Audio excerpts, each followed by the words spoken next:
23 கட்சி கூட்டணி இல்லன்னு நினைச்சுக்கோங்க. திமுக 10 தொகுதி ஜெயிச்சிருக்க மாட்டாங்க. இது வரைக்கும் திமுக 62ல இருந்து நானும் பார்த்துட்டு இருக்கேன். பெரிய தோல்விகள் சென்னையில இருந்ததே கிடையாது. ஆனால் தமிழக வெற்றி கழகத்திட்ட 16ல 14 தொகுதி தோத்துருக்காங்க. 14 தொகுதி.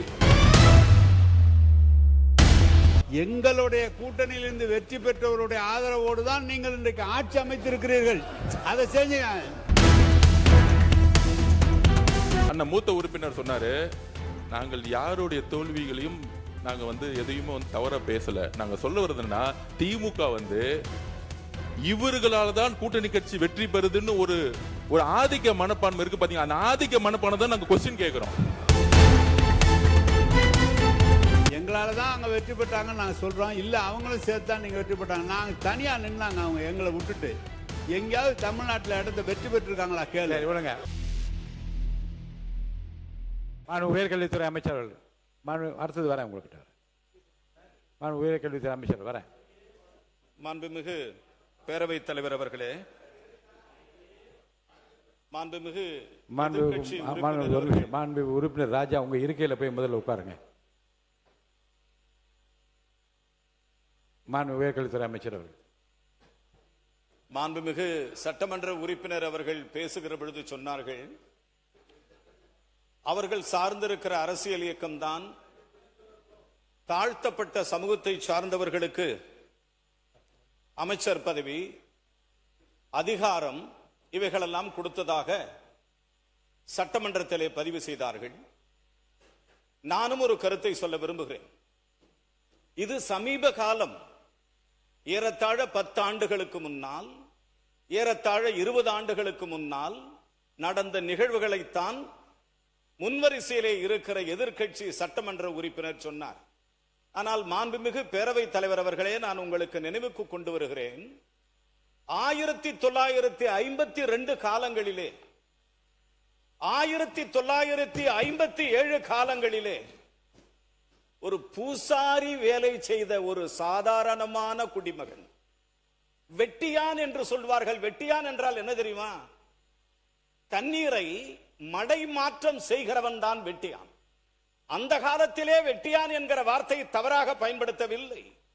ஒரு பூசாரியினுடைய மகனாக பிறந்த ஒரு வெட்டியானாக இருந்த தியாகச்சீலர் கக்கனவர்களை உள்துறை அமைச்சர் ஆக்கியது காங்கிரஸ் பேரியக்கம்.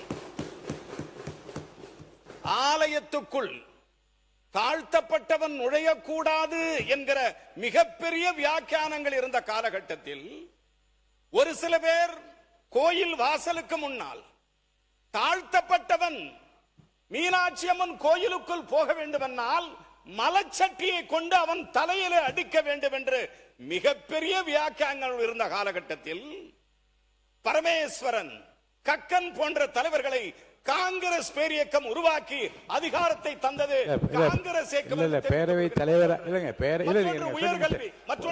பேரவை தலைவராகவே பெரியவர் சிவசண்முகம் பிள்ளை அவர் நியமித்தது. அதையும் சொல்லுங்க, முடிச்சிருங்க. முதல் ஸ்பீக்கர் அவர் தான். நீங்க இது குறித்து அதிகமாக சொல்ல. மற்றொரு விஷயம், 2 அமைச்சர்கள் பக்கத்திலே உட்கார்ந்திருக்கிறோம். 2 பேரும் பட்டியலினத்தை சார்ந்தவர்கள். அதிசயம் என்ன தெரியுமா? தளபதி விஜய் சார் அவர்களினுடைய ஆட்சியிலே உயர்கல்வித்துறையை சார்ந்தவரும் பட்டியலினத்தை சார்ந்தவர், பள்ளி கல்வியினை சார்ந்தவரும் பட்டியலினத்தை சார்ந்தவர். மிகப்பெரிய கௌரவம் அந்த இடத்தில் இருக்கிறது. மாண்புமிகு பேரவைத் தலைவர்களே, எதிர்க்கட்சி உறுப்பினர் அவர்கள் பேசும்போது சொன்னார், எல்லாவற்றையும் பட்டியலிட்டு வரிசையாக சொன்னார். நான் சொல்லுகிறேன், சென்னை பல்கலைக்கழகம் துணைவேந்தர் இல்லாமல் காலியாக இருக்கிறது. மதுரை காமராஜர் பல்கலைக்கழகம் துணைவேந்தர் இல்லாமல் காலியாக இருக்கிறது. தொன்றுதட்டு தொடர்ச்சியாக அண்ணா யூனிவர்சிட்டி துணைவேந்தர் இல்லாமல் காலியாக இருக்கிறது. பாரதியார் யூனிவர்சிட்டி துணைவேந்தர் இல்லாமல் காலியாக இருக்கிறது. பாரதிதாசன் யூனிவர்சிட்டி துணைவேந்தர் இல்லாமல் காலியாக இருக்கிறது. இப்படி 13 பல்கலைக்கழகங்களில் 10 பல்கலைக்கழகங்களில் கடந்த 4 ஆண்டுகளாக 5 ஆண்டுகளாக துணைவேந்தரே இல்லை. சமீப காலமாக ஒரு 4 நாட்களுக்கு முன்பு மனோன்மணியம் சுந்தரனார் பல்கலைக்கழகத்தினுடைய துணைவேந்தர் பதவியும் நீக்கப்பட்டு விட்டது, காலாவதியாகிவிட்டது. அழகப்பா பல்கலைக்கழகத்தினுடைய துணைவேந்தர் பதவியும் காலாவதியாகி விட்டது. இருப்பது அன்னை தெரசா பல்கலைக்கழகத்தின் துணைவேந்தர் மட்டும்தான். நான் கேட்கிறேன், நீங்கள் ஏதோ இந்த நாட்டிற்காக போராடியவர் போலவும், நீங்கள் ஏதோ இந்த சமூக புரட்சிக்காக வித்திட்டவர் போலவும், ஐயா மாண்புமிகு பேரவைத் தலைவர் அவர்களே, என்ன கேட்க வரீங்க? நீங்க என்ன சொல்ல வரீங்க? மாண்புமிகு பேரவைத் தலைவர் அவர்களே, நான் கேட்கிறேன். இருங்க இருங்க. மாண்புமிகு பேரவைத் தலைவர் அவர்களே, இல்ல என்ன சொல்ல வரீங்க நீங்க? நான் சொல்றது, நாங்கள் ஒண்ணும் மலையாளிகள் அல்ல, நாங்கள் ஒண்ணும் தெலுங்கர்கள் அல்ல, நாங்கள் ஒன்றும் கன்னடர்கள் அல்ல, நாங்கள் பச்சை தமிழர்கள். பச்சை தமிழர்கள் முதலமைச்சர் தலைவர் தலைமையிலே கேட்கிறேன். இருங்க என்ன சொல்ல வரீங்க? பல்கலைக்கழகங்கள், இந்த பல்கலைக்கழகம் துணைவேந்தர் இல்லாம இருக்கிறது, ரிஜிஸ்டர்ஸ் இல்லாம இருக்கிறது, கண்ட்ரோலர் ஆஃப் எக்ஸாமினேஷன் இல்லாமல் இருக்கிறது. இவைகளுக்கெல்லாம் தீர்வு காண்பதற்குத்தான் நாங்கள் துணைவேந்தர் நியமனம் என்பது அவசியம் என்பதை கருத்தில் கொண்டுதான் இந்த அவையில் எங்கள் கருத்துக்களை வைக்கிறோம். மாண்புமிகு கோவை செழியன் அவர் தானே பேசியிருக்கார். விடுங்க. மாண்புமிகு கோவை செழியன். கோவை செழியன். மாண்புமிகு பேரவைத் தலைவர் அவர்களே, மாண்புமிகு பேரவைத் தலைவர் அவர்களே, மாண்புமிகு அமைச்சர் பல்வேறு புள்ளி விவரங்களை தந்தார். எனக்கும் அது ஒரு வகையில் ஐயப்பாடோடு இருந்த என்னை தெளிவுபடுத்தும் என தான் எண்ணி இருந்தேன். ஆனால் அவர் பேசும் பொழுது நீங்கள் ஒன்று செய்யவில்லை என்று சொன்ன அண்ணனை பார்த்து இருக்கிறேன். மேலூர் என்ற பொது தொகுதியில் உங்களை நிற்க வைத்து திராவிட முன்னேற்ற கழக தொண்டன் வெற்றி பெற்று இன்னைக்கு மாண்புமிகு அமைச்சர் ஒன்று ஒன்று அடுத்து அடுத்து அடுத்து பேரவை அனுமதி அலுவல் நேரம் நீட்டிக்கப்படுகிறது. அண்ணல் அம்பேத்கருக்கு நன்றி. அண்ணல் அம்பேத்கர் இடஒதுக்கீடு, எங்கள் தளபதியின் பிரச்சாரம், எங்கள் எதிர்கட்சி தலைவர் பிரச்சாரம், கருப்பு சிவப்பு வேட்டி கட்டிய உண்மையான கட்சிக்காரன் போட்ட ஓட்டு எங்கள் அமைச்சர். விட்டுடு, அடுத்ததுக்கு வர பேரவைத் தலைவர் அவர்களே, மாண்புமிகு பொதுப்பணித்துறை அமைச்சர் அவர்கள், பேரவைத் தலைவர் அடுத்து வர. சரி, அவர் முடிக்க கடைசி விளக்கம் சுருக்கமா. இதே தமிழகத்தில் மன்னிக்கணும், இதே தமிழகத்தில் நாம் சார்ந்திருக்கிற சமூகம், அது எந்த சமூகமாக இருந்தாலும், தனது பெயருக்கு பின்னால் அந்த ஜாதியின் பெயர் தான் தொன்று தொட்டு இருந்திருக்கிறது.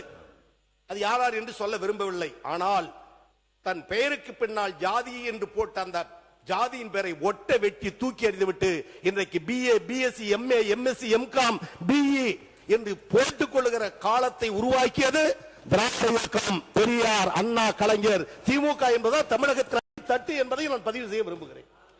மாண்புமிகு பொதுப்பணித்துறை அமைச்சர். காங்கிரஸ் சார்பா நான் கொஞ்சம் பேசிடுறேன். பேசுங்க. மாண்பு பேரவைத் தலைவர்களே, மேடம் நான் உங்க சார்பா பேசிடுறேன். மேடம் பேரவைத் தலைவர் அவர்களே, உங்களுடைய மூத்த உறுப்பினர் சொன்னாரு, நீங்க மேலூர்ல நின்னீங்க, நாங்க தான் காரணம் அப்படின்னு. நிறைய இடத்துல இந்த திமுக அடிக்கடி சொல்லிக்கிட்டே இருக்கிறாங்க, காங்கிரஸ் ஜெயிச்சதுக்கு நாங்க தான் காரணம், விசிக ஜெயிச்சதுக்கு நாங்க தான் காரணம், IML ஜெயிச்சதுக்கு நாங்க தான் காரணம்னு. நாங்க பதிவு பண்ணிடுறேன், இல்ல இது ஒரு ஜனநாயக விவாதம், பதிவு பண்ணிடுறேன். கிட்டத்தட்ட 22, 23 கட்சி கூட்டணி திராவிட முன்னேற்ற கழகம் கடந்த 10 வருஷமா 3 முறை மிகப்பெரிய வெற்றி, ஒத்துக்கிறோம். நீங்க தான் ஆளுங்கட்சி, ஒத்துக்கிறோம். ஆனால் 2026 தமிழக வெற்றி கழகம் தனி பெரும் கட்சியாக நில்லுங்க, தனி பெரும் கட்சியாக நின்னு 108 தொகுதி வாங்கியிருக்கோம். தனி பெரும் கட்சி, வெறும் இளைஞர்கள் மட்டும். 23 கட்சி கூட்டணி இல்லன்னு நினைச்சுக்கோங்க, திமுக 10 தொகுதி ஜெயிச்சிருக்க மாட்டாங்க. காங்கிரஸ் இல்லன்னா, விசிக இல்லன்னா, கம்யூனிஸ்ட் இல்லன்னா, IML இல்லன்னா, சென்னையிலே சொல்றேன், சென்னையிலே இஸ்லாமியர்கள் ஏன் ஓட்டு போட்டாங்க தெரியுமா? விசிகவும் காங்கிரசும் IML இருந்தாலும் இஸ்லாமியர்கள் ஓட்டு போட்டாங்க சென்னையில. இது வரைக்கும் திமுக 62 இருந்து நானும் பார்த்துட்டு இருக்கேன். பெரிய தோல்விகள் சென்னையில இருந்ததே கிடையாது. ஆனால் தமிழக வெற்றி கழகத்திட்ட 14 தொகுதி தோத்துருக்காங்க. 14 தொகுதி. அப்ப திமுகக்கு இந்த கூட்டணி கட்சி இல்லன்னு நினைச்சுக்கோங்க, கூட்டணி கட்சி கிட்ட 15% வரும். அந்த 15% இல்லன்னு நினைச்சுக்கோங்க, சென்னையில அந்த 2 தொகுதி கூட ஜெயிச்சிருக்க முடியாது. தமிழ்நாட்டுல 10 தொகுதி ஜெயிச்சிருக்க முடியாது. நீங்க இன்னைக்கு எதிர்க்கட்சியா உட்கார்ந்தது காரணம் காங்கிரஸ், நீங்க எதிர்க்கட்சியா உட்கார்ந்தது காரணம் கம்யூனிஸ்ட், நீங்க எதிர்க்கட்சியா உட்கார்ந்தது காரணம் IML, நீங்க எதிர்க்கட்சியா உட்கார்ந்தது காரணம் விசிக, நீங்க எதிர்க்கட்சியா உட்கார்ந்தது காரணம் கூட்டணி. இதான் ஞாபகம் வச்சுக்கோங்க.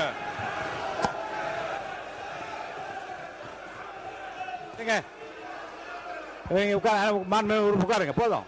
ஒரே ஒரு நிமிஷம், ஒரே ஒரு நிமிஷம். எங்களை மாதிரி திமுக தனியா நின்று ஒரு தேர்தல் 50 தொற்று சொல்லுங்க பாப்போம். 50 தொற்று சொல்லுங்க பாப்போம். ஒரே ஒரு தேர்தல் திமுக தனியா நின்று 50 தொற்று சொல்லுங்க. அப்பதான் இந்த கூட்டணி கட்சியோடைய அருமை திமுகவுக்கு தெரியும். உட்காருங்க. மாண்பு உறுப்பினர் பாருங்க பாருங்க, விவாதம் வந்து திசை திருப்பி கொண்டிருக்கிறது. இருங்க, உறுப்பினர் கோவை செடியன் மட்டும் பதில் சொல்லலாம். உறுப்பினர் கோவை செடியன் மட்டும் அனுமதி, அவர் மட்டும் பதில் சொல்லலாம். மற்ற உட்காருங்க. இனி இந்த விவாதத்துக்கு புள்ளி வைக்க விரும்புகிறேன். உறுப்பினர் கோவை செடியன் பதில் சொன்ன அடுத்த கட்டத்துக்கு போக வேண்டும். உட்காருங்க, அவர் மட்டும் தான் பேசணும். மாண்புமிகு பேரவைத் தலைவர் அவர்களே, நீங்கள் எல்லாம் வெற்றி பெற்றதற்கு எதிர்க்கட்சியில் இருப்பதற்கு நாங்கள் தான் காரணம் என்கிறார். நான் ஒன்றை சொல்ல விரும்புகிறேன். ராஜீவ்காந்தி படுகொலை பாரத பிரதமராக இருந்தவர் ஆனதற்கு பிறகு ஒற்றை இடத்தில் தான் துறைமுகத்தில் வெற்றி பெற்றார். ராஜீவ்காந்தி தான் சொல்ல, ராஜீவ்காந்தி படுகொலையான பொழுது ஒற்றை இடத்தில் தான் ஜெயித்தார், துறைமுகத்தில். வேடிக்கையான சொல்லுவார், கடலாடி வருவாய் என காத்திருந்தேன் வரவில்லையே தம்பி என்று சொல். அது ஆக அதையும் ராஜினாமா செய்தார். வெறும் பூஜ்ஜியம் திராவிட முன்னேற்ற கழகம், பூஜ்ஜியத்திலிருந்து இந்த தமிழகத்தை ராஜ்யமாக ஆண்ட இயக்கம் திராவிட முன்னேற்ற கழகம். வெற்றி தோல்வி வரும் பக்கம் அது நிரந்தரம் அல்ல. அதற்காக விடாப்பிடியாக பேசுவது என்பது நியாயமும் அல்ல, முறையும் அல்ல. எதையும் எதிர்கொள்ள திமுக தயார்.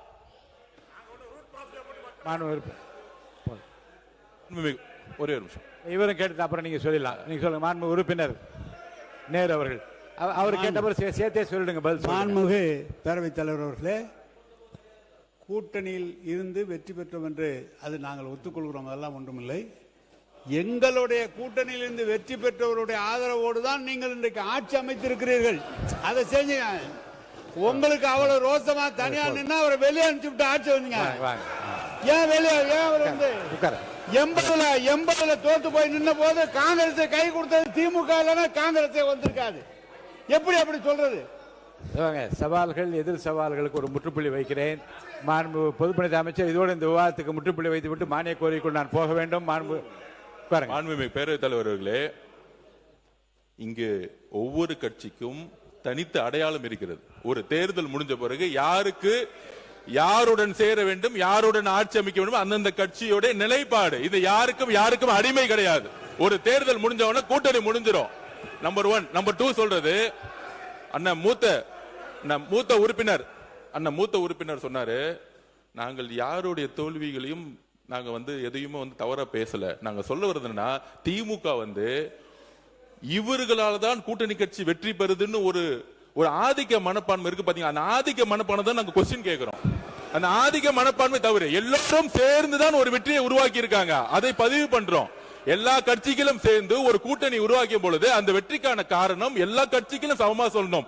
நாங்க என்னாலதான் நீங்க வெற்றி பெற்றீங்க, என்னாலதான் விசிக வெற்றி பெற்றது, என்னாலதான் நீங்க இந்த இடத்துல அந்த ஆதிக்கம் தவறுங்கிறத நாங்க பதிவு பண்றோம்.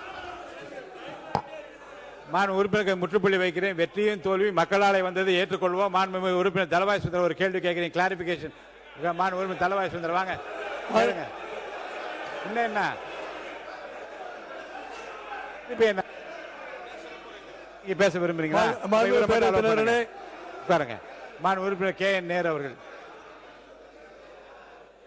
மாண்புமிகு பேரவைத் தலைவர் அவர்களே, எங்களால தான் அங்க வெற்றி பெற்றாங்கன்னு நாங்க சொல்றோம். இல்ல அவங்களும் சேர்த்து தான் நீங்க வெற்றி பெற்றாங்க. நாங்க தனியா நின்னாங்க, அவங்க எங்களை விட்டுட்டு. எங்கேயாவது தமிழ்நாட்டில் இடத்தை வெற்றி பெற்றிருக்காங்களா கேளு. வெற்றி பெற்றிருக்காங்க கேளு. திமுக இல்லைன்னா அவங்க வெற்றி பெற முடியாது. போதும், இந்த கேள்வி போதும். அவை முன்னவர் போதும்.